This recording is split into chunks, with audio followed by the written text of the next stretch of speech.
Hey, this is James Pelton, and I have a project to share with you today. It's called Minimetamon, okay? And so I'm always looking, again, for kind of unique things. There's some things that just kind of excite me in the crypto world, and this was one of those things that just kind of excited me, and I wanted to share it with you. The first thing that I really liked was just the website. So when I saw the website, I was like, oh man, this is different. Like, this is not the same as what I'm used to seeing. But when you come to the website, first off, I was a huge Pokemon player, okay? Pokemon Red. I got tons of Pokemon, leveled them up to level 100, battled, went to Toys R Us for Pokemon League, all the things. But so you come to this website. These are the Minimetamon. You click the Game Boy game here, the on buttons. And it turns to the Game Boy type, music, and it's just very nostalgic and makes you feel like you're in the Pokemon game.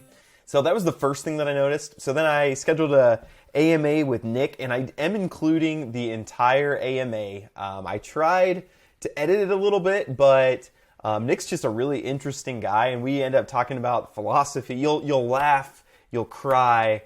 I understand if you don't want to watch the whole thing. I'm kind of getting the TLDR right here. But basically, this is an NFT collection. And you're going to start by minting your character is going to be the first thing, and then you can mint items, and then you can mint these metamon, and then they're going to have different quests that you can do and different types of things. Like I know every once a week they're going to have like, hey, you need to get these 8 metamon, and if you get these 8 in your wallet, they'll airdrop you like an artifact of some kind, like a medal or something like that. So they just have a lot of, Nick's just really creative. He has a lot of really fun ideas. There will be breeding, and there will be, I'm guessing there'll be like on the Game Boy game, there was some Pokemon that they would evolve when you traded them. So again, if your goal is to get the entire collection of Metamon, which there's going to be, NFTs given for people who are able to do that. Well, some of them you can only get by, trading to someone else, and then they'll evolve. And he's really trying to just make it kind of a Pokemon-like experience. And he was able to give me a little bit of alpha. So this is in the AMA, but again, I understand if you don't want to watch the whole thing. So I just wanted to show it here. So I believe this is the first time that this DApp has been shown. So alpha, so thank you, Nick, for giving this to us. But this is what the DApp looks like. So again, you compare this to the DApp that we're used to seeing on most projects. This is pretty cool. So then, like, clicking on the Game Boy will kind of bring up, if you can envision it bringing up kind of what we saw in the other menu. When you click on the backpack, I know he's talking about how the camera will kind of zoom down into the backpack to show you your inventory. You click on the cell phone, which is like a Dex that'll show you, which Minimon you have and things like that. I told him when you click on the coffee mug, it should take you to the Starbucks website or something like that. We'll see if they implement my idea. But Nick's just really creative, and I just love his creativity, his energy. As part of this video, we are giving away 1 whitelist and 1 golden ticket. So I believe there's different phases of launches that they're going to do, and the whitelist lets you, mint 1 in one of those, but then it's burned. But the golden ticket allows you to mint 1 in each phase. So it's pretty generous to be able to get a golden ticket. I know there's very few of those, so thank you, Nick, for allowing us to do that. I do just want to walk through the kind of the roadmap a little bit, just to kind of give you an idea of what you should be looking out for. So we're through this. He's launched the team, and they've started working on stuff. The DApp is coming out soon, and that's what we just were able to alpha. Then the first thing that's going to happen is minting a trainer, and that's going to be free to mint. So that's kind of like creating your character. Then they'll mint the items next, and then it'll go on to, then they'll get their Certic audit, and then so there's 200 golden tickets. So again, we have 1 of them. That's very exciting. And then in June is when we're looking like the Metamon will actually begin to mint. So I think this sounds like an interesting idea, a neat idea. It's ambitious, but again, Nick, just from talking with him, seems like the type of guy that's going to be able to accomplish this. So I just wanted to bring it to your attention. If you'd like to, here is my long AMA with Nick from Minimetamon. Well, hey, this is James Pelton, and I am here with Nicholas Rains. He is the founder. Is that correct? Okay. Correct. And then how do you pronounce, I don't want to butcher how you pronounce it. How do you say The name of your company. Minimetamon, yeah, Mini Metamon. Mini So Metamon. it's Okay. miniature metaverse monsters, right? Okay. Um, Mainly from an SEO perspective. If you search Metamon on Twitter, well, first of all, as soon as Facebook changed their name to Meta, everybody is going on the Meta train. Metaverse is such a hot topic. I'm not a buzzword kind of guy. Um, so it's just now when you search like mini and then you put an M in front of it, like Twitter just automatically pops our profile up. We're not really competing for anyone in the space, and then you can still shorthand it, call the creatures Metamon. In a mini metaverse, there's just like so many little things you can do with it. Yeah, Very cool. That's awesome. Could you kind of introduce yourself a little bit and just kind of what made you go in this direction? Yeah, absolutely. So I'm 26 years old, married 2 years, just had a baby in December 17th, 2021. So it's now, I Congratulations. think, March 2022. Yeah, thank you so much. And by the way, thank you so much for having me. I saw Crypto Kitties and I was like, this is so cool being a musician and seeing the connection between like royalty. So by the way, I'm 26, student at Berklee College of Music. I study songwriting and audio production. I'm in year two at Berklee College of Music. By 2019, there's a guy in my space by the name of Alex Becker who sells this system called Heroes, which is fixing the advertising targeting from the iOS apocalypse of 15, where Apple decides they're going to like shut Facebook out with their cookies, their permissions, and tracking.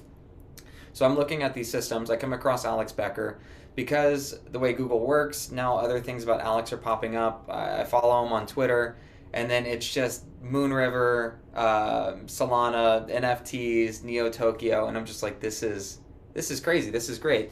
So now my feeds, my algorithms are like, oh, you're into crypto, are you? And then they start serving me things about Strong at the time. I think it's like $400. And Yes. so Strong is what pulls me into crypto. And I find this alpha group called Kryptonaires. So I reach out to what I didn't know was the founder at the time. I DM'd him on Twitter, and the next day I FaceTimed him because I'm just that kind of guy. I was like, "Hey, talk to me about Strong." I had like made a business proposal, and I was pitching an old client, and I was like, "We need to like make nodes, da da da da da." Like, long and the short, I end up getting into Strong.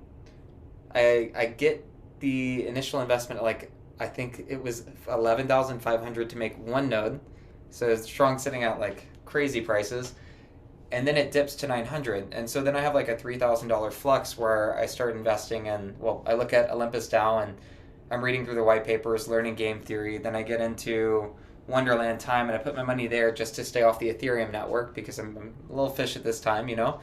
And then so inside of an alpha group, we're getting all these plays. I'm looking at projects. Previously, like throughout the pandemic, I was investing in forex and commodities like gold, like learning HFX and forex from a friend of mine who like hit it big, made $1 million just trading after a bad breakup. You know, one of those things. So I already had this ability to like leverage the technical analysis of charts.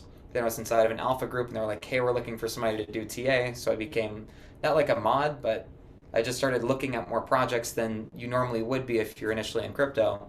By November, we're in DAO season, full force. Like all the forks of Ohm are kicking off. I get into Hector DAO at like $30. Ride the coattails to like 240, which was fantastic.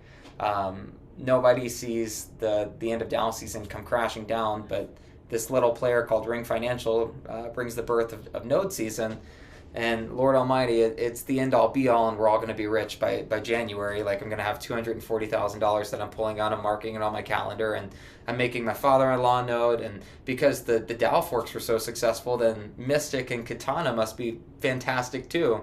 So I take all of my profits, like just a straight degenerate, and dump them into these projects. And I was like, I'm gonna start my family nodes. Like we're all gonna make it. Like just wholeheartedly believing, and then I get my first rug. You know, like I believed in a project and I get rugged.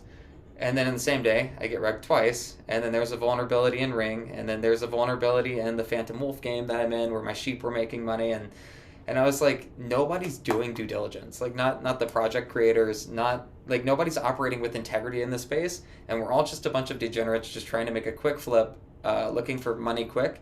And I'm like, there's nothing wrong with this mentality. But by this point, I've already tried Forex. I've already tried running my own agency. I've tried ICOs. I've tried investing in projects. I'm doing my research. I'm doing everything I'm supposed to do. And yet I'm still not this big Alex Becker millionaire flashing Lambos on YouTube, Like everybody like we're all human. We all want to make $1 million. We all want to buy our wife a house. We all want to be financially successful to a certain extent that our subconscious allows us to be. So this was the final straw. Getting rugged twice in one day, the vulnerability, and then my wallet getting hacked from like a fake MetaMask extension. Greatest life lessons ever. Because at this point, I have a baby on the way, and I've been trying to frantically figure out like, how am I going to, like, because I phased out my agency. By this time was full-time crypto. Had no other income sources coming in, just my investing, and like took the plunge, and I'm full force in this thing. And I believe in what we're creating. Like there's so many things we can build with this technology and yada yada yada. Like I'm an idealist kind of guy.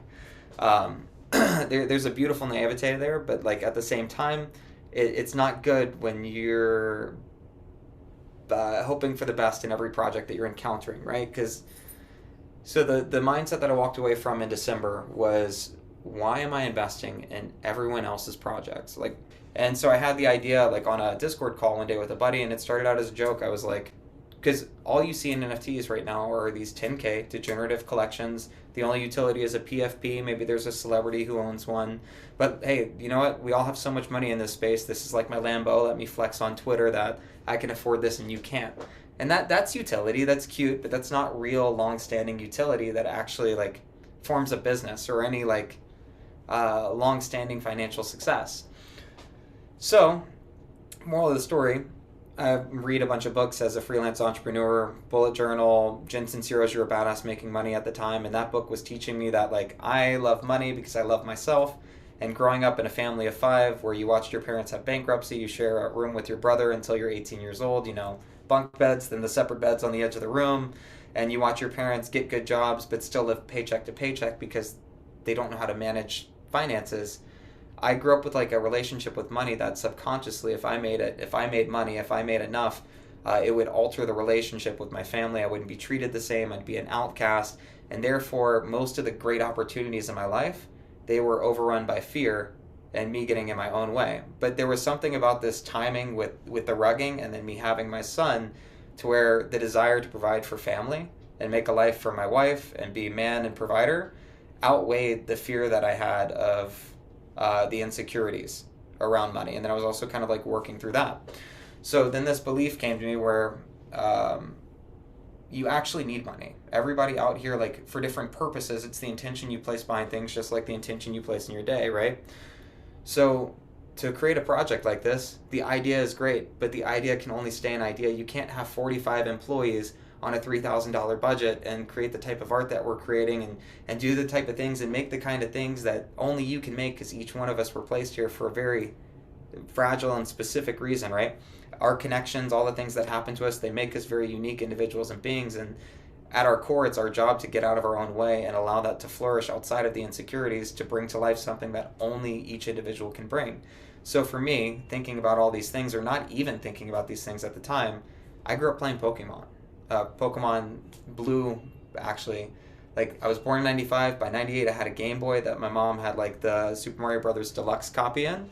And long and the short, man, like, we didn't have internet back then. Gaming was different. Community was different. By 2004, like, I've already broken the game 4 times. I found the glitch in Pewter City where you could, like, run around the garden, hop off, and float over Mount Moon. Like, beta breaking, like, AAA games and in the early 2000s without the internet to tell me how, right? But there was also a time where we talked to every NPC, where you'd go to school with your buddies and so rumors flying, Muse under the truck, you bring your data link cable to school, like, you trade a Haunter and it turns out a Gengar on the other side, and you're just like, what's going on? Like, the game, nobody even has the papers because nobody kept the cases for anything, and so you're figuring out by breaking things. You're figuring out by testing and failing and failing and failing, and that's, I grew up in a generation where we learned by failing, right? So my entire life has primed me to be an entrepreneur, to be okay with things not being okay and taking it one step at a time, and the next solution is there, right? And so for me, it's weirdly this unique culmination that led to one Discord call where I see the state of the things around me, the connections, and I go, we need something different. And I was like, what if we like why isn't there a deflationary like collection of NFTs where there's some sort of burn mechanic? Because logically, right, like if you had 10 Monets and you had 5 in a warehouse, like 10 Monets from the same collection, and 5 burned, then the other 5 would be way more rare, right? Or in the same sense, like if we had 100,000 NFTs and the whole collection's worth, say, 10 million, but then the supply gets cut in half. Well, the collection's still worth 10 million, but each individual NFT is worth twice. Like this works, right? Like this is a crazy idea. Like, and we're just jamming on this. Long and the short, then you make the connection, like, because like, all I know is Pokemon and life experiences. I'm like, wait a minute, like, we should get Pokemon in on this. Like, we should redo the framework of Pokemon Blue on the blockchain, utilizing the evolutionary mechanics to hide this idea of deflation. And then later on, you can do really, really cool things. But right now, like, let's just build a collection that's the whole experience is tailored to putting the emphasis on the collection. At the same time, being a web designer and a marketer and an advertiser and building funnels and understanding like all the psychology behind marketing, I'm a fan of this website called Awards. And I'm just scrumming through the pages. I love good design. I love where aesthetic meets function, where things are beautiful, but they also work at the same level as their beauty. Like you don't sacrifice for the other. Like chef's kiss every time. So for me, there's this website that Gucci did where they took a video of a 3D environment. The camera moves into a computer, and you're looking at a website, and it looks like you're using a website inside of an old 90s computer. I was like, this is a cute concept, but why aren't these real 3D objects? Why can't I look around the room? Why is it just this one computer? There's actually no utility here. I'm playing like a game, and this is all for press, but why couldn't you create like a collection experience inside the room? The whole room is 3D. The different objects on the desks are almost like different functions or different contracts, right?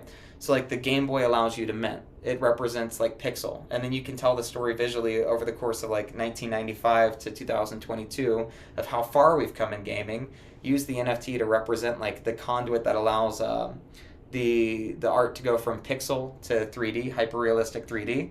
So the NFT is actually the carrier. You have a computer that allows you to get like messages, access Discord, like all the 2D experiences. But then you have this futuristic device like a Metadex almost, like obviously like a one-to-one parallel there.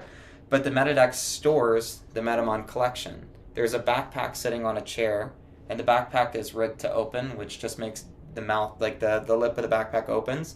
The virtual camera goes inside the bag, and there's a screen hidden inside of there, and that's your inventory. So your item collection is actually stored in a separate place than the Metamon. So you have items, you have, just like Pokemon, you have items, you have Metamon, you have badges or artifacts. But one of the things about this idea is that not only is it a deflationary collection, but let's try and showcase the utility of NFTs for future and present use case for gaming and metaverse projects, right? Maybe like the thought goes like this. Well, number one, I'm a serial believer that I have a serious problem of wanting to, like, I have a savior complex. You know, like I get the most fired up when I feel like I'm doing the most good or I'm affecting the most change. I understand this about myself. So the more change I can affect or the more things I can do that nobody else is doing, just that's where the drive and motivation comes from. Like to be that guy standing first on Mount Everest, you know? So like this project's riddled with like weird first. Like we have like weird data caching first because we're hybridizing Web3 and Web2, which no one cares about in this interview, I guarantee you. But for like data things, like nerdy things, like it's amazing. We have the first ever like character creation on the blockchain. Nobody else will do this. Like it's an uncapped collection of characters. Nobody else will do this because there's no money in it when you can just come to the website and make your character for the cost of gas. Like why would I buy your PFP? I wouldn't. I'm just going to go make my own, right? But what people don't understand is like because it's a token address, later on, like say we implement PvP or like you can level up Metamon, right? Let's say this is an NFT. It has a unique token address. These token addresses can speak to each other. And this Metamon can level up, but this relationship between Metamon and trainer can be special, like a soul bond almost, if you want to do it from like a lore perspective, non-tech. And when you sell this Metamon, its levels don't transfer because they stay with the trainer.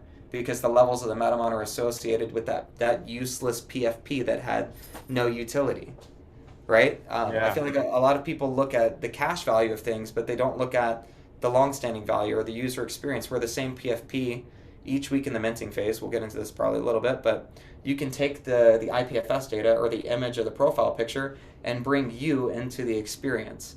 Like you can now be a part of the narrative because we can just take your profile picture, the trainer you made, and put you into the narrative.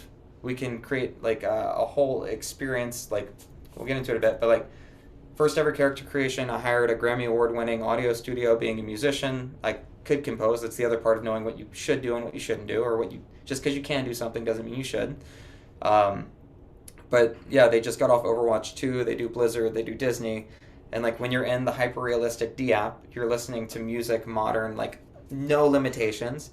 But then when you go into the mint phase, each mint phase, like even the item mint, the title screen, they all have their own unique themes. So the music is made in such a way to where as the camera moves to the Game Boy, it's a one-to-one, and the new age music transitions seamlessly into this limitation. So the Game Boy only had 4 audio channels. Like knowing weird facts like this kind of helps making authentic experiences, and now nostalgia is not cheesy or cheap, but it's like this actually sounds exactly like what I remember from my childhood. I can't place it, and it's actual nostalgia. It's not like big corporate bottled up trying to say, and it's just like, you know what I'm saying? It's a Oh different yeah. type of Oh thing. yeah. Why that's the first I noticed your website. That was one of the reasons I wanted to have you on, was just checking out your website. I was like, hey, this is different than the other things that going on. I will say that's the most philosophical introduction that I've ever had on my channel. So that's Sorry. good. No, that's good. That's good. We need some philosophy on here too. It's not all just about passive income, but no, I liked that. And I found out too, where I heard about you was through Kryptonaires. So we were, before the call, we Yeah. were trying to figure that out. Like, where did Yeah. I hear about this project? Is Rob from Kryptonaires definitely is Awesome. the one who pushed me towards you. So no, that's awesome. I love that. I love. I'm going to leave that whole thing in the AMA because I think people need to hear that journey. I think there's a lot of people that are on that journey, but they stopped at start your own project.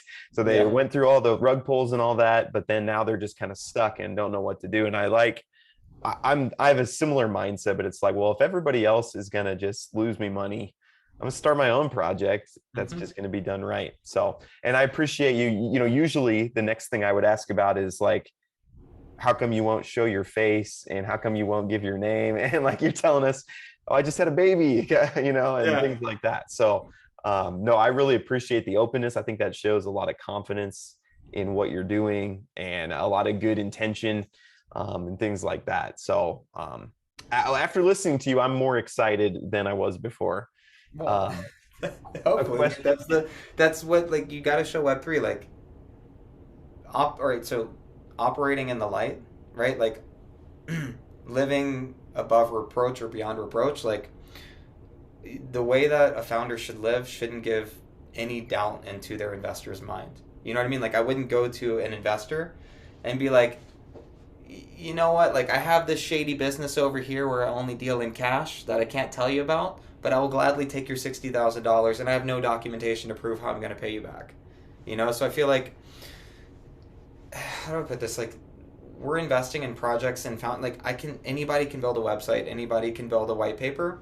I feel like a lot of people have the understanding that Web3 technology can change the world, right? And it can. The technology has the probability to affect real change in things like supply line and industries like where music's concerned, like fractionalizing shares of songs and readjusting the balance of power and providing independent artist funding solutions and changing the complete dichotomy of like fan artist relationship. Artists can become investors like as soon as like a song becomes a copyright and you can fractionalize the copyright to holders, and then now the holders actually make money every time the artist makes money. Like that's also another project I'm working on down the road, just because the intimate connection and the understanding of like where things can go. But you need projects like this that bring awareness, that bring people from the outside world. Like we're going to do an anime like after we launch. Like we're going to have a whole PvP system after we launch. I want to pioneer mixed reality development and transition from being an NFT collection, which we will be an NFT collection for a while with emphasis on collection. But the real trick lies in investing in the founder or the right people behind the project, right? Anybody can get Right. up and say, oh, we're going to do this, and that's great. But at the end of the day, it's the people behind the technology. It's the decisions I have to make every day that allow for the integrity and the quality of these changes to actually be affected. There's very select people in this industry like Alex Becker, Daniel, I'm going to put me in the list. Like these James founders Pelton. who, Yeah. yeah, James Felton, but people who are able to step out into the light, because when you step out into the light like that, you're being held accountable, right? And then also that layer of accountability, like I don't know if anybody's really aware of this, but like accountability is so massive in all the things that we do. Like when you're being held accountable, there's a little voice on your shoulder saying like, "Hey, the right thing to do. Like, don't lose sight of the vision. Da da da da. Like, you're responsible to people. Like, also, if you cheat these people out of millions of dollars, like, by the way, I dropped my home address in my Discord the other day. You know, I love the accountability. Yeah. Uh, but like, if you rug all these people, if you fail all these people, like, here's the pressure, here's the fire, like, here's the why. Like, you're being held accountable. You can't fail all these people. You can't pull a Pixelmon when you're out in the world going, hey, my name is Nick Rains, like I have a wife and a baby, we live in Calgary, Alberta, like send me a letter, you know, like I'm accountable to all of these people. Yeah. And if I fail, it's not because I didn't do the work or do the things that I was supposed to do. It's just seeing circumstances outside of our control. It's transparency and communication. It's relationship. Right. Business isn't just transactional. It's not about just buying a PFP and flipping it. Like even with Bored Apes, you're investing in the community. Yeah. Um, Well, and I think the reason I do these AMAs is because I've found in the crypto space also like ability to pivot is so crucial because like people get their plans of here's how it's going to go, and then what inevitably happens is about here in this long plan something goes different or it doesn't go the way you expected, and so it's really up to the team. I'm really investing in the team. I'm not investing in the yeah. roadmap because the whole crypto space could change before you get to this point in the roadmap, and then I Ukraine and need people Russia, who everybody should be pushing their mints right now, if we're being honest.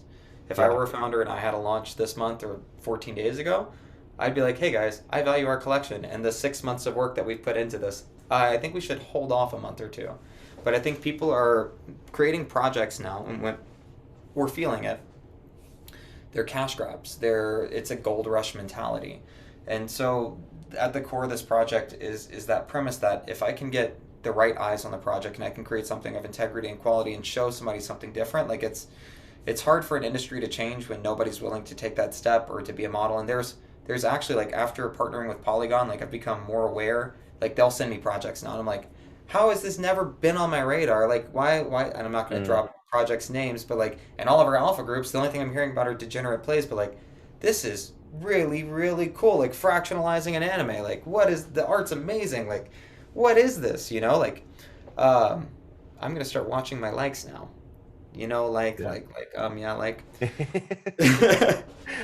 Likes are good, but not in AMAs. guys, hit the like and subscribe button every time I say like. There you go. There you It's like roulette, you know. go. Yeah. So every time you unsubscribe, then resubscribe. Yeah. No, I'm kidding. No, that's Uh, awesome. Can I ask you, so you anything, told man. us a little bit about the team. Can I ask you where you got the funding from? Like where is it? Absolutely. I looked at the team and I was like, man, there's We're a up to lot of 45 now. yeah, and there's a lot of money because usually what I see a lot of projects doing is they use like the initial mint to fund these Hmm. things going forward, but you've obviously like have funding before going into this. So I was just kind of curious about Yeah, that. it's a hybrid. I can't reveal who the investors are. There's four. So in January 1, I would have never opened myself up to the liability of funding with my previous mindset. That's the important thing. With that subconscious belief that like I didn't deserve to make money. Um, when you're staring down the barrel of like X number, by the way, what do you think it costs to run everything that we've done so far? Because I love talking about this. Yeah. Team of 45. Team of 45 for and you kind of started in January, is that right? Hmm. Um, that's a good question. I don't know. I mean, it's probably a lot, I would guess. A Oh, couple it's a decent million? amount. A Yeah. couple million. Everything's been done with the initial seed run was 105,000, and that No hired the way. first 30 employees.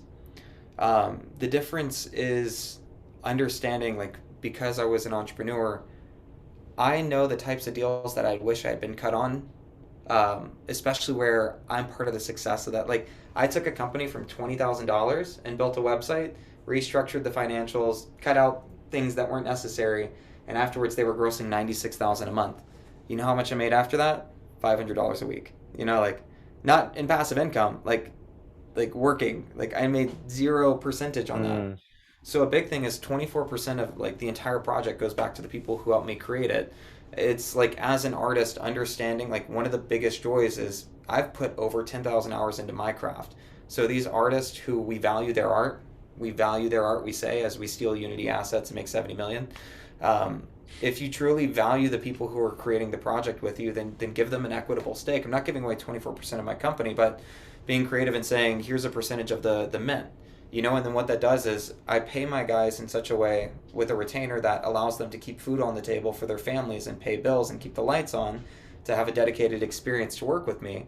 But then there's enough on the back end and a belief in what we're creating for them to burn the midnight oil, if you will. Like, because retainer will get a guy to show up to work, but a percentage of the actual profits, and like the profits have changed 3 times since we started, increase, like slight increases. And so I think like for an artist in Brazil or Venezuela to make 50 to 500,000 to 1.4 million dollars or whatever it is, like that's life-changing sums of money, and that's why right. we're able to have the dedication, hit the deadlines. Like it's because I'm not tooting my own horn here, but like I'm not stingy. Like I set aside a certain percentage, like at least a quarter of my project to give back to those people, because without them I wouldn't have a project. Yeah, no, that's good. When I ran a software business for a long time, and I have found I didn't want employees. I wanted people with ownership in what they were Yeah. doing. So I always did profit sharing with my employees, and like, hey, if you work harder, we'll Yeah. make more money. Like if you do a good job, we'll make more money. And it's not just me, but you'll get a part of that too. So that's cool. And it's been a really weird experience, right? Because you would think with 45 people that I'm talking to 45 people a day, but it's more of like this. There's a guy named Craig Rochelle, teaches the leadership podcast. It's no different than running a Discord community properly. It's empowering people to lead and not being afraid of empowering people. Because I find that a lot of, like, we've all been in leadership positions where we weren't given the tools to properly lead our departments or be leaders inside of our organization, or if we got too much power, too much say, like it makes the leader uncomfortable, it makes them insecure. And long and the short, like one thing that we've done really well and how I found the team is it started off by finding 1 or 2 key members, developing that relationship, and then being brave enough to ask for referrals from some of your favorite employees. And I think for a lot of project founders out there, like if you have a 3D artist who's fantastic and amazing, the rate's fantastic, everything makes sense. We all know how, like if you're from the States, you can go to the Philippines and outsource to Latin American countries, and you will get better work quality wise, integrity wise, like the hours they put in and what they produce than most Americans will, because we're caught up in our ego and we have shiny things to finance and pay for. So I'm not paying for a lifestyle, I'm paying for the person's talent and ability, and then overcompensating with the profit sharing, right? But moral of the story, like going back to these people and saying like, hey, we need a UI UX designer now. Like at first we didn't have one, right? But now I'm finding out, when problems arise, like we need a UI UX designer dedicated, because that's not really the job of a front end developer. Like you figure out things as you go along in projects. Like we didn't have a head of collaborations until just last week, whenever our Discord popped from 1 to 4 can to go, okay, I can't handle this anymore. And then like what's funny is like problems pop up right next to the solution.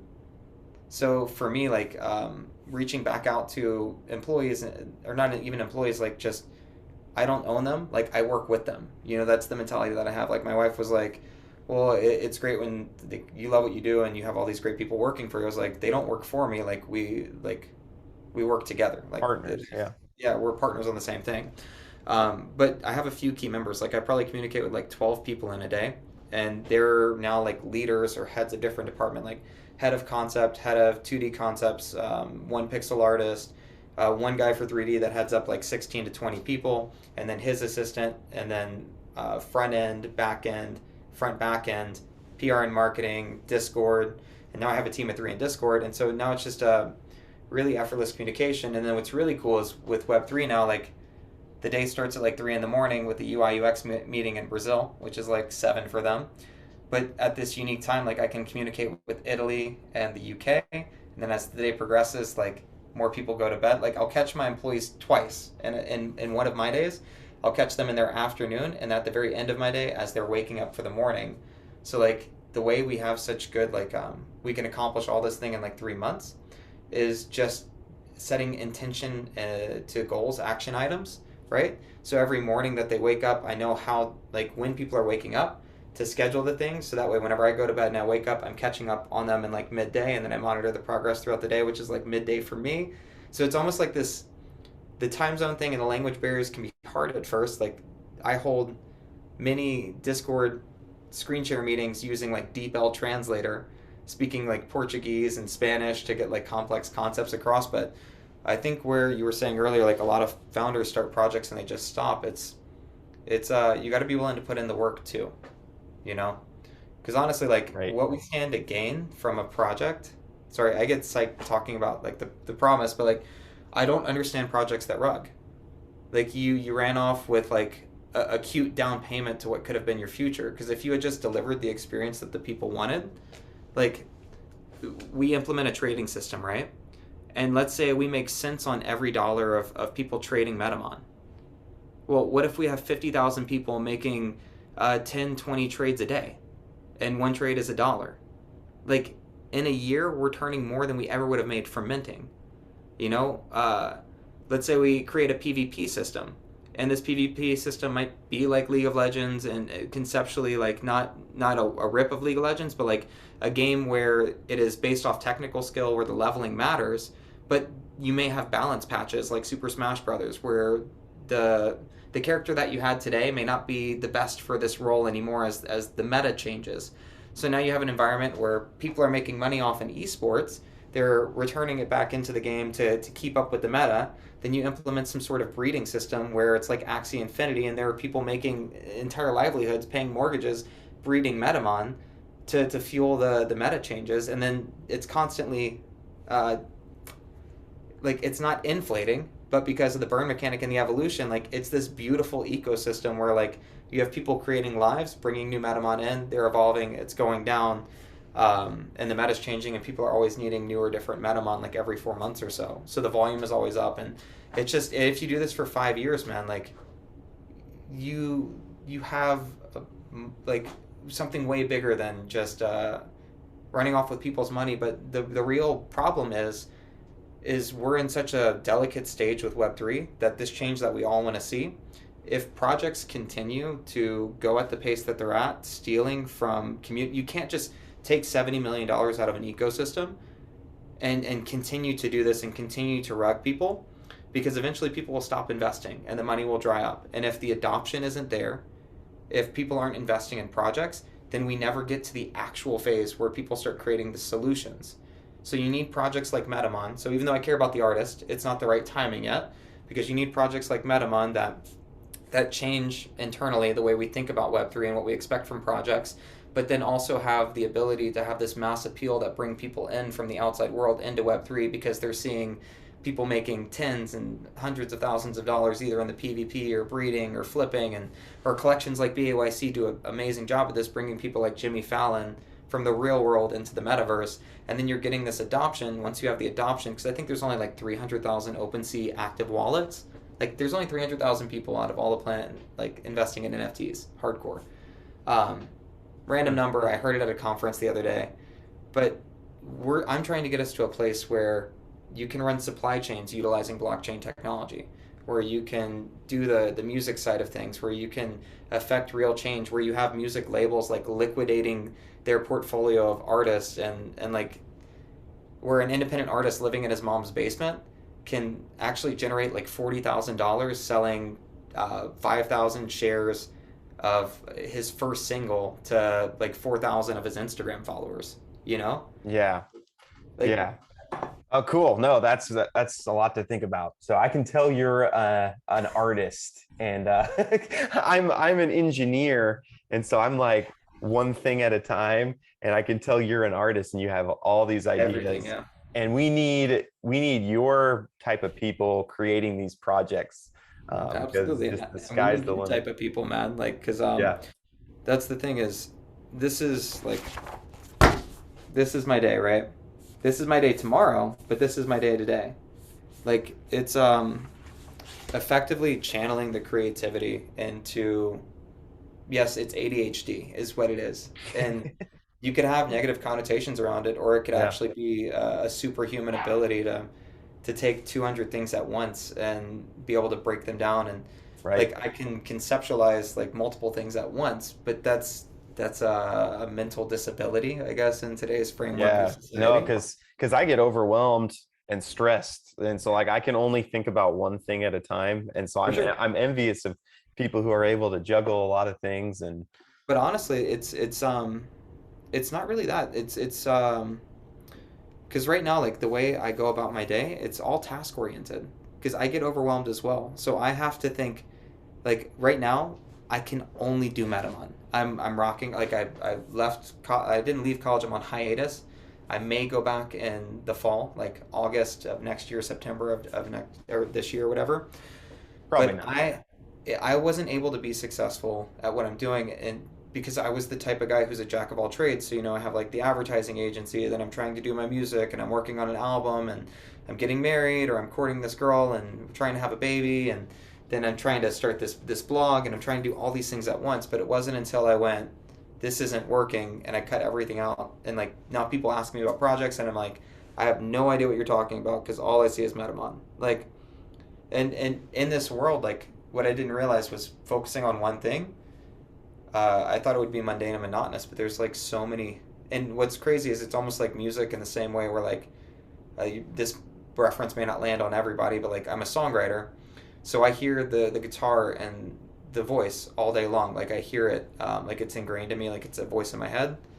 Really creepy way to say I'm not crazy, but until I lay that down on a track, like whenever I record it and I get it out of my head and onto like a save state where I know it won't disappear anymore, my brain does this weird thing where it goes, oh, here's the harmonies, and then here's the bass line. Then you lay those down, then here's the next thing, here's the next thing.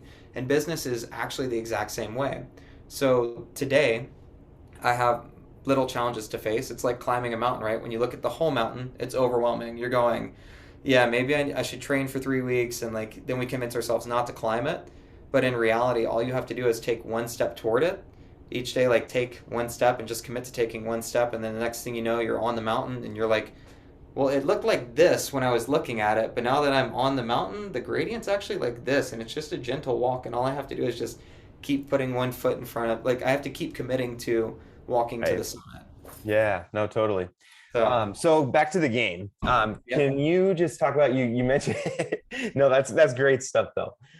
You kind of mentioned it a little bit, but maybe could you give us like a kind of a roadmap of how you see the gameplay working? So I assume you're starting with the mints, and then can you kind of just maybe walk us through absolutely. So what there's you four think? collections. I think that's the key thing people need to know. Obviously, the flagship are the Metamon, the collection of 100,000. It's based on RNG. So when you press the mint button, three things happen. You make a Metamon, but that first, you can think of it as three rolls. The first roll determines what Metamon you're getting from a list of 10,000. The second roll determines whether or not it's shiny. The third roll determines its personality. Each Metamon has a shiny variant, like a color variation, like an alligator is green, but you can have a white albino alligator. But then for each of these color variations, they're all 3D models, real time ready, which means they can implement into VR, AR, mixed reality. They have four personalities. For each Metamon, there are 8 NFTs. So 151 times 8, that's 1,208 possible NFTs that could be minted. And then on top of that, the Metamon have varying levels of supply, where one Metamon may have 3,000 total supply, another one may only have 150 out of 100,000. So in the same way, you can have a non-generative collection hold the same values that something like a doodle does when a computer is creating algorithmic rarity with generative assets.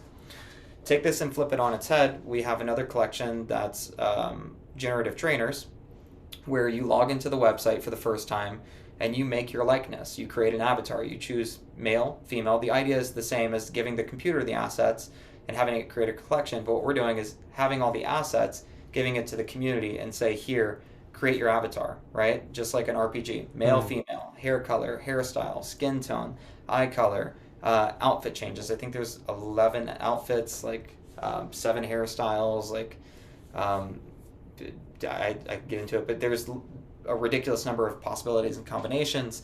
Then what I find really interesting is you can imbue a name into the metadata. You know how like in a form submission you have like email, and then Yeah. you type in your email. In the same way, you can use data in Web3. you can have a field that is like trainer name, and then you name it Jim, Bob, Joe, Sally, Rosalind, and that's imbued in the metadata in IPFS. And then you can give it like a fake hometown or region like Viridian or Boston or Wonderland. It doesn't have to be a real place. And in one fell swoop, you're now immersed. And so the whole project is, the idea is trying to immerse people without the need of virtual reality headsets or goggles or augmented reality or mixed reality. It's a proof of concept of small details make up the greater whole, the experience, and everything that we're doing. Anybody up to this point could have done, but they didn't connect the dots and they didn't operate like all the small things. Like 3JS has been around just as long as blockchain has. All right, so 2 collections so far. Metamon flagship, generative trainers. You have a collection of items. So this is number 2. The item collection, you can think of like when you were shopping at a Pokemart or you go to a store. You buy something off the shelf, it provides some sort of utility for you. The can of beans keeps you alive. In our world, a really big premise that we want to showcase is the communication between NFTs and the communication between token addresses and smart contracts. But nobody on the real world cares about this, just like Apple. Whenever Apple made the iPod, the developers were all like, yo, you could fit 8 gigs in your pocket. And the world's like, crickets are chirping, no one cares. And the devs are going back to Apple, they're like, why does no one care about this? This is like, at this time, they're like 8 tracks still, they're cassettes in cars. You have a 6 CD changer that's 110 songs, right? At this point, 8 gigabytes of memory was insane. But then the branding changed it, right? So you have this revolutionary ideal that changes everything, because without that 8 gigabytes, we wouldn't have led to the iPhone. Apple rebrands it and goes, you can fit 1,000 songs in your pocket. You know, and this is at a time where we have like towers of CDs. So it's all in like how we put things to the public, right? No one cares about token addresses talking to one another, but when you put it in a format they can see, it becomes interesting. So just like in Pokemon, I was inspired by the idea of like the fishing rod, the rare candy, the shiny charm, and the evolutionary stones. So this collection is totally separate, so it doesn't affect the floor price of the Metamon, but it also rewards early holders because you're going to need these items to optimize the experience, 1, and 2, to complete the metadex. Only 85 out of the 151 Metamon are mintable. The rest of them you have to acquire through either trading, burning, which is evolution, or use of an item.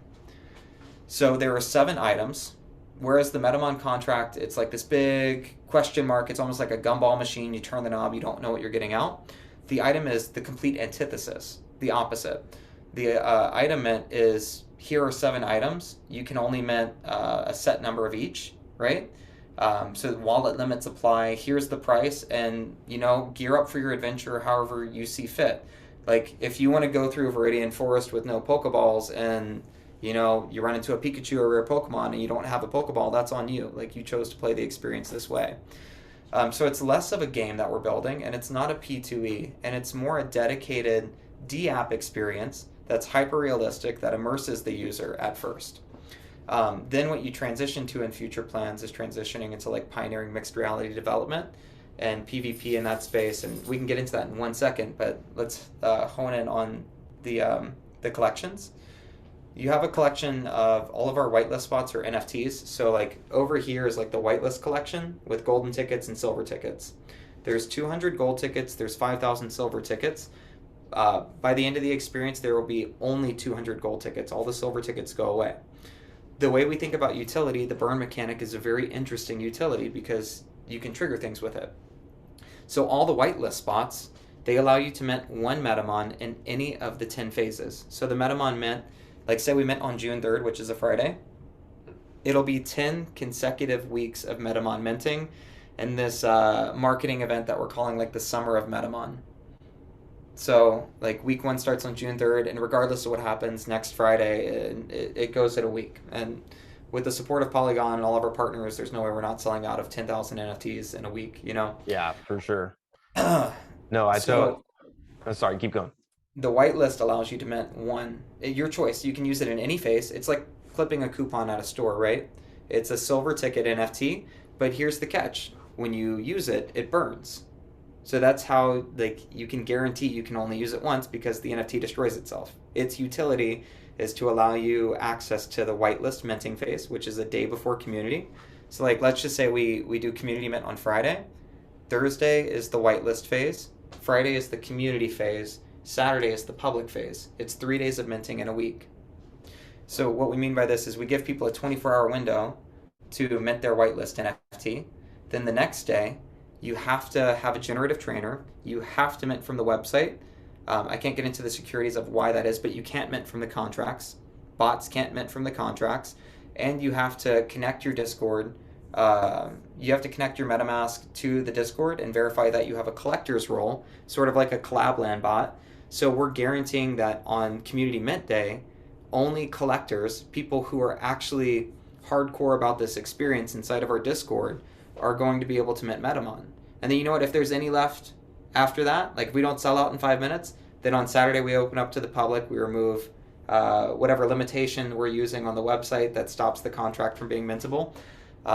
We open up the floodgates and allow the public to mint, coming from Twitter and everything else on Saturday. Okay? So with all that being said, since the whitelist burns, what's a golden ticket? A golden ticket is something we came up with. In our community, we care about integrity, kindness, being a good human first. Like I'm a very philosophical being. In our Discord and our community, Pokemon has that cult-like following. And in what we're trying to create, it's not just about creating this change that we want to see in NFTs.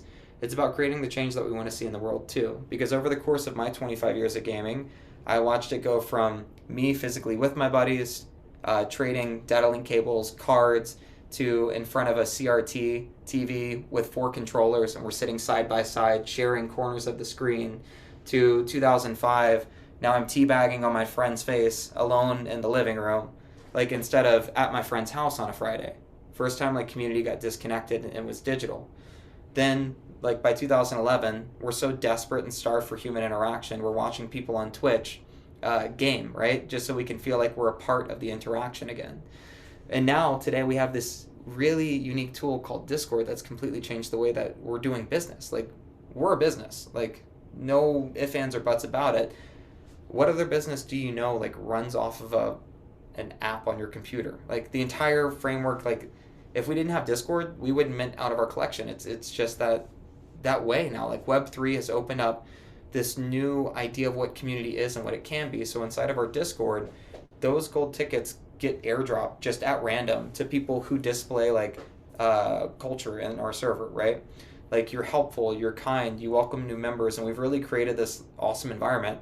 But more than that, the golden ticket allows you to mint in, first of all, when you have the golden ticket, we're trying to create a group of 200 individuals that are just like, I'm not going to say superior human beings, but just like people with really good hearts, like hearts of gold.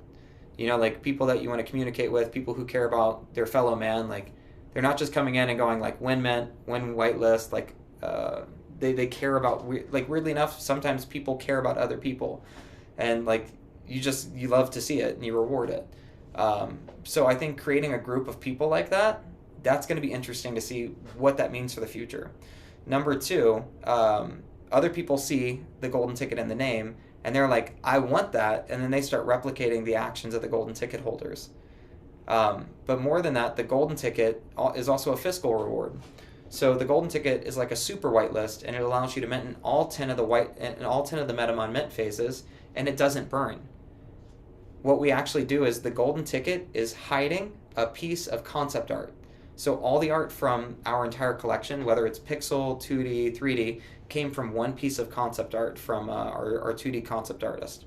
And it never got used in production. So instead of doing like the old school 25-year anniversary book with the concept art, what we can do is create a collection of concept art and then give that to holders. And then when the project is successful, it's actually worth something. So it was a whitelist spot that actually evolved, and then at 12 separate events, so each Wednesday we'll hold a concept art reveal. And if your golden ticket is hiding a piece of concept art that was like a Metamon that was minted, then it reveals itself. That way, like, it's still hiding. Like, one of the coolest things about Pokemon was walking into a brush and not knowing the first time what was going to pop up, or evolving, or not knowing that Gengar came from Haunter. So part of what we're trying to preserve too is the fact that you can't just go to Google and go, what happens next? We're not only delivering nostalgia, but that that joy of discovering again that you don't get in new games because everybody is beta testing it, streaming it on Twitch. I've already seen the promos, and before I've even got the chance to play it, like there's a 24-hour stream online. I already know the mechanics. I know what role I'm going to assign. I know how to build my weapon. Like that's not this. So we're creating an environment where we are rewarding those who do the research, who are free thinkers. They're going to be the most financially rewarded, like those who understand how to utilize all the mechanics to their advantage, who can connect the dots, who have that same mentality as we did growing up, where you talk to every NPC. Like you show up, you do your own research, and you do the work. Can you just mint a Metamon and hold on to it and it be valuable? Absolutely. But the only thing we haven't talked about are the artifacts. And so in Pokemon, you have gym badges. Well, we don't have gyms. You're not going through an overworld like leveling your monster and then fighting gym leaders. We're putting the emphasis on collection. So we have 10 mint phases. And let's just say mint phases 2 through 9. That's 8 phases for anybody who doesn't want to do the quick math. Um, each phase has like a certain number of Metamon. Let's just say it's 8. 8 Metamon. And we say if you collect all 8 of these Metamon in this phase, we'll give you an artifact. So the only thing we didn't talk about is each Monday, we release the next chapter or episode of lore. It's like 2D art style. It comes from the computer. You get a notification in your inbox. You click on it. Like it's a very lore-driven experience. Like you're not just minting Metamon in a phase just because. Like no, you're traveling through their world. You're saving the Metamon from certain destruction. If the community deflates the supply to a certain percentage, it may or may not have an alternate ending. Like community interactions can be baked into the narrative. But long and the short, the artifacts are really interesting because let's say you get an artifact, right? Or let's say you're 1 Metamon away from an artifact. So from the community mint day to the next community mint day, a full week, you have 7 days to try and secure all of the Metamon, right? All 8 Metamon through means of secondary sales or minting or trading to get all 8 Metamon to. So if you have all 8 on that deadline and the smart contract, it's programmed to airdrop you the artifact. So you need cool. You need the 8 Metamon by that before the next mint phase starts.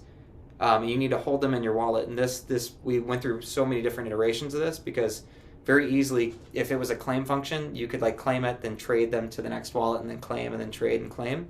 So this way, being an airdrop, there's no duplications. It's just a one-time thing. You have all 8 in your wallet. You get airdrop the artifact. We know the total supply. I don't think that there could ever exist more than a complete set of 100 people with a complete set of artifacts. So let me put it like this.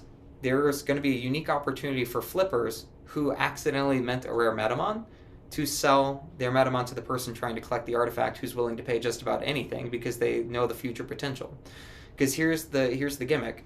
If you collect all 8 artifacts, you will receive in perpetuity a percentage of secondary sales. Like I've allocated in the structure, like when we get those payouts from the secondary sales, 1% goes back to all 100 holders or whatever that number is. It gets divided evenly, and then every 2 weeks when we get paid from OpenSea, you go to your claim function, you get a notification, you go claim your secondary sales.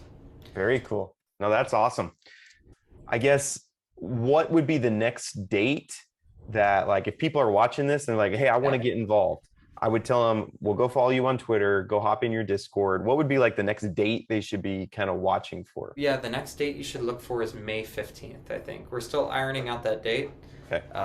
Not to be too long-winded, we ended up having one of those moments where the rigs weren't made properly, and it pushed back development a month. So we were shooting for April 15th. We were on target to hit April 15th until we started putting these rigs in the 3D environment and realized that like it's quality and integrity of the project over anything else. Yeah. So if it means delivering the proper experience, like we push a month. Right. And that's the pivoting thing we were talking about earlier. Yeah, totally. Absolutely. Totally right. Any chance we could give away something to my audience, like whitelist? Absolutely. Let's do a whitelist, and then why don't we even give away a golden ticket? And I'll let you awesome. choose. I'll let you choose how you do it. You know what they mean. So that's awesome. No, I appreciate it. It's very generous. I think that always gets people excited. So, well, hey, great work. I think you've got the right idea. You're going in the right direction about it. I'm excited. I'm going to definitely be a part of it. I love Pokemon, and I think you made a really good point about we all were immersed in the Pokemon world, and it was 4-bit 2D graphics. So it's like it doesn't take a Oculus to be immersed in a world. Like it just takes attention to detail, and um, and it's very nostalgic. The website was nostalgic for me for sure. So I'm looking forward to it. Actually, you have to run right now, right now? Maybe like 5 minutes. Okay, do you mind if I share my screen? Yeah, sure. Let me. Oh, I already gave you permission. Nice. All right, so you know the Game Boy, right? So I'm Yes. gonna stay away from massive spoilers and all right, let's see what we have here. And if I need to cut anything out, I can. Nice. So the website, right? I'm working on a document here, but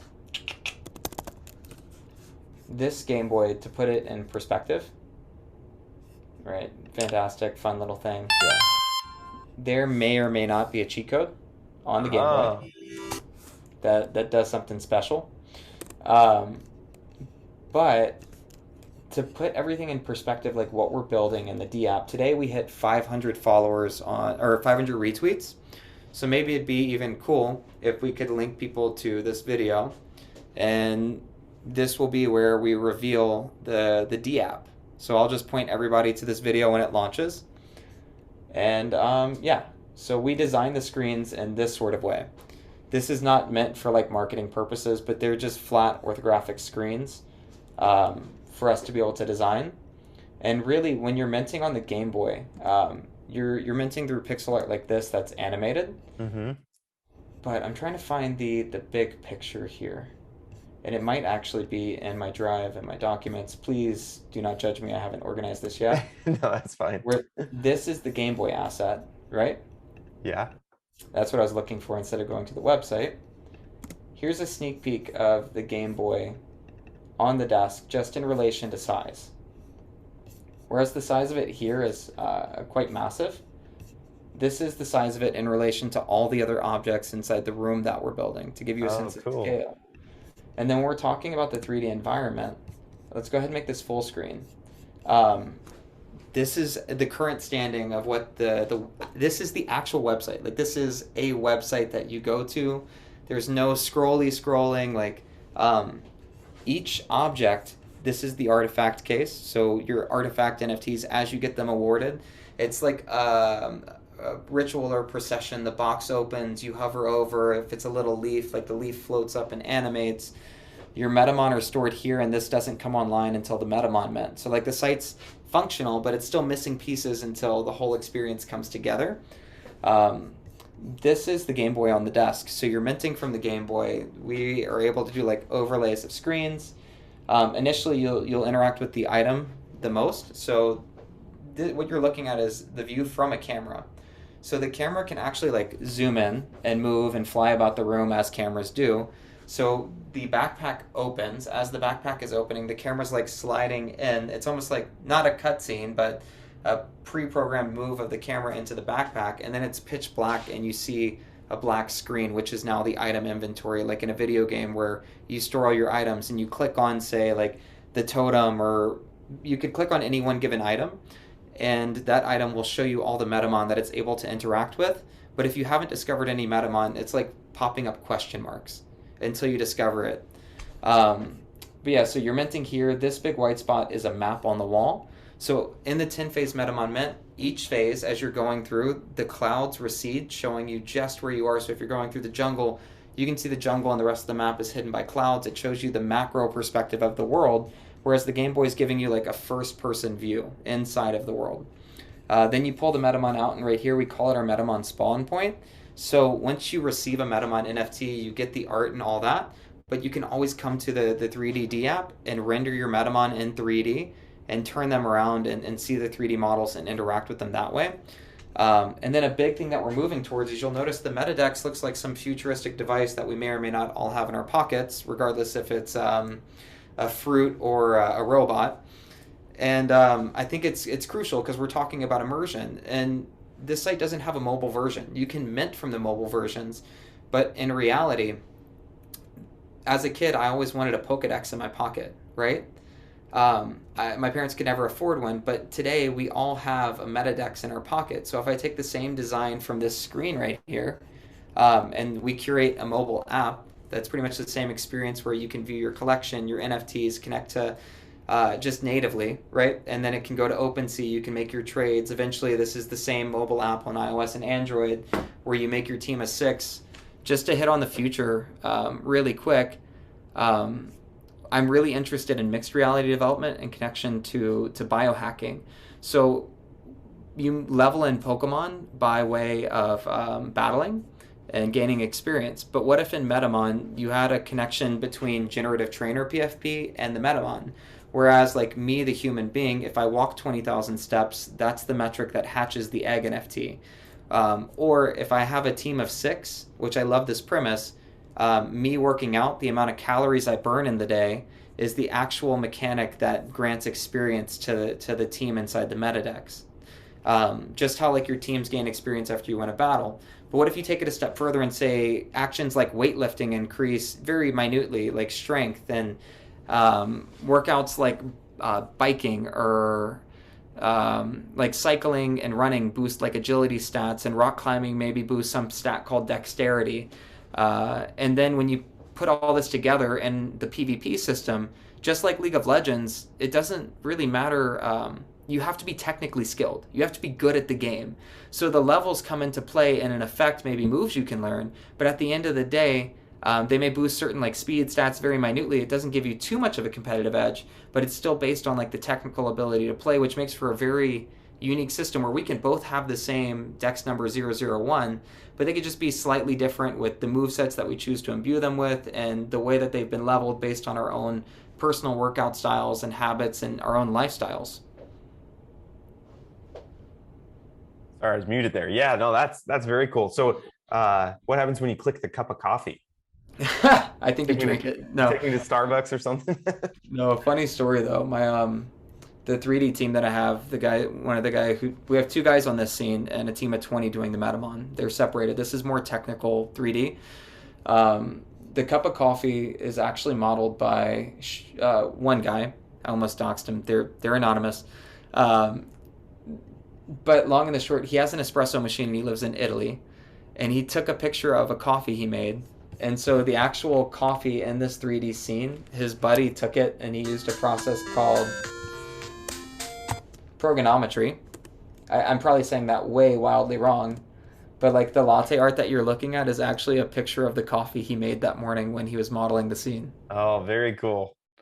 That's awesome. Yeah, this is super unique and just super different direction. I'm excited to put this on my channel too because it's just a different direction than a lot of the stuff that I'm talking about. So, and I wish I had more time with you because a lot of cool stuff going on. I think I about covered it. We're working on a white paper, and the big thing is explaining the concepts to people who don't understand Pokemon. So we're creating the white paper document, and it's very crucial that we make these infographics in such a way to where it's explaining simple principles because that's what they are. But up until this point, we've kind of relied on, 3 Bulbasaurs makes an Ivysaur, but now that we have our art coming out, and we can start leveraging that in a way that allows for that. And then I think in the Discord channel, we're going to start working towards an education system. A big thing is teaching people about onboarding to Polygon. We have a lot of new users to Discord, teaching people how to use Discord. And then in the same breath, teaching them about our project. So basically, like, everything in Discord we create ourselves, the roles, the collaboration bot, the wallet verification.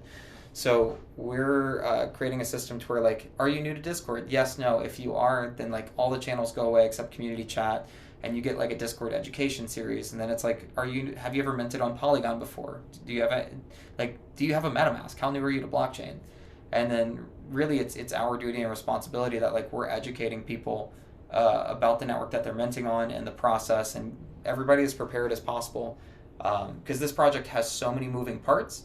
So to be able to break them down into like, this is the actual challenge, 2 to 3 minute segments of video, like this is the burn interaction, this is this thing, and then doing like a Metamon University before people get into the chat, then it's not just like when's whitelist. And I think people are doing the closed Discord thing because if you leave your Discord open, perpetually people are like asking the when whitelist question when met. But if you do it this way, where I take the marketing experience and create a funnel using roles and permissions and visible channels, everybody coming into the Discord is like on the same page. Yeah. No, that's very cool. Yeah, that's a very unique way of doing it. Well, thanks so much for introducing me to you and to your journey and to your project. I love doing these AMAs just because like what I did before this was I went to your website, read your Medium articles, and then that was the extent of it. And I was like, oh, okay, that looks kind of neat.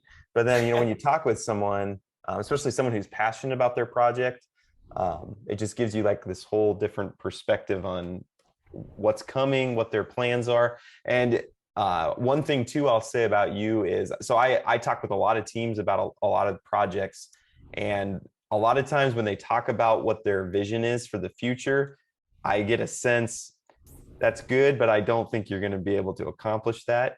But I get a sense that you and the team you've put together are going to be able to do what you're setting out to do. So I appreciate that, man.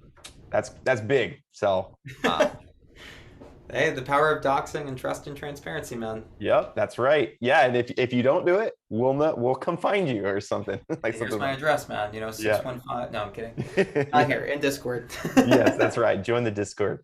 Well, hey, thank you so much. Do you go by Nicholas or do you go by Nick? I think my PR team is asking the same question, but I go by Nick, especially someone like you. Definitely call me Nick. Okay. Legal documents, Nicholas. Yeah. See, I'm James, but I go by Jimmy a lot. So I kind of have that same. People are like, "Oh, should I call you Jimmy, or should I call you James?" And so Jimmy to you. So Jimmy and Nick. But yeah, no, I appreciate you, and let me know if like my audience, if I can help with anything. Like, I'm happy to retweet things and just get eyes on what needs to get eyes on it, and leverage my audience however I can to help you guys along. Thank you. And hey, congrats on the new kid too. So I hope you're getting some sleep. Yeah, the beginning was rough. Yeah. Any kids for you? I've got 3 kids. So 9-year-old, 8-year-old, and 6-year-old. So I'll put it this way, we're only doing 1 unless we adopt. That was a rough experience. Anyways, no, it was he's awesome. I love it. It's probably why I can wake up at 3 now. Yep. You got you prepared for that for sure. Yeah, the wife does an amazing job. Like she's on it. Like I'm Minimetamon. She is mother, and I mean it's nice because I can just pop out the door and watch them, and it's that sort of thing. For sure. And I'll just tell you, it gets easier too. So don't. That's comforting to hear. Yeah, about a year. Once they get potty trained, like it's just so much easier. I want to go rock climbing with them, man. Like I want to do the fun things. Anyways, yeah, it gets. You gotta go. So I've kept you. Yeah, no, thank you so much. I appreciate your time. Not a problem. I appreciate yours. All right, Thank you, Jimmy. Talk to you later. Bye. All right, so if you watched through that entire AMA, you are very loyal, and I appreciate you, and just want you to know that. Please do like, subscribe, comment. Hopefully these AMAs are helpful for you. I hope you're as excited about this project. I know I am. Again, if you would like a whitelist or a golden ticket, please again comment. This is gonna be a secret. Comment I watched the whole video so that I know that's who's gonna be entered. And then also go check us out on Twitter as part of that giveaway also.